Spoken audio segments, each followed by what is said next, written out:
తన విలక్షణమైన నటనతో తెలుగువారందరికీ దగ్గరైన కోట శ్రీనివాసరావు పేరు సినీ చరిత్రలో శాశ్వతంగా నిలిచిపోతుంది.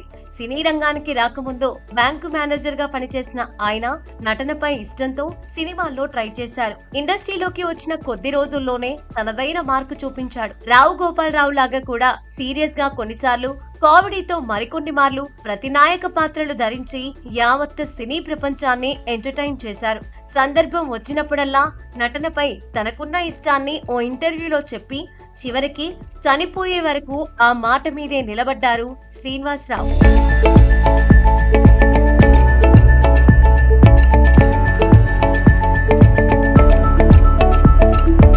చనిపోయేంత వరకు నటించాలనేదే తన చివరి కోరిక అన్నారు కోట శ్రీనివాసరావు. అవార్డుల గురించి ఆశపడనని, ప్రాప్తాన్ని మించి మరొకటి లేదన్నారు. రాముని గుడి కట్టడం కోసం ఎన్నో కష్టాలు పడి చివరికి భక్త రామదాసు జైలుకు కూడా వెళ్లాడన్నారు.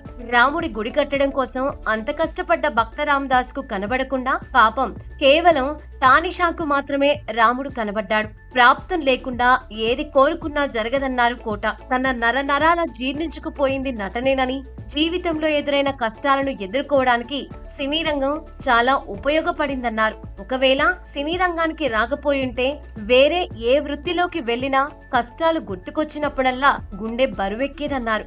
జీవితంలో ఎంత సంపాదించినా, ఎన్ని కీర్తి ప్రతిష్టలు తెచ్చుకున్నా దానికి ఒకటే కారణం నటనేనని చెప్పుకొచ్చారు.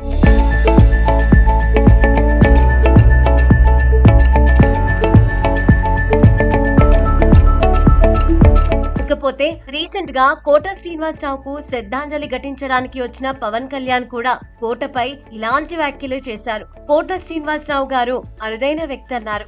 ఏ విషయం పైననైనా నిర్మోహమాటంగా తన గొంతు వినిపిస్తారని కోటను ఉద్దేశించి చెప్పుకొచ్చారు పవన్ కళ్యాణ్.